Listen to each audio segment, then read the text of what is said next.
Hold on. Why is this jungle monster just hanging out in Karen's living room? This isn't a houseplant. This thing was born in the rainforests of Central America. For millions of years, it fought storms, climbed giant trees, and chased sunlight like its life depended on it. Because it literally did. And these holes? You thought somebody forgot to water it? Nope. Nature punched holes in the leaves on purpose.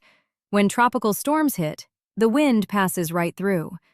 No ripped leaves, no snapped stems, just survive.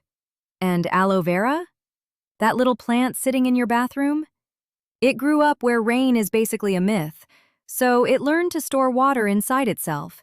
It's basically carrying its own emergency water bottle, 24 hours a day. So the next time someone says, "It's just a plant," remember this. That plant survived jungles, deserts, floods, droughts, millions of years of evolution, only to end up next to your Wi-Fi router. Honestly, your house isn't full of decorations, it's full of survivors.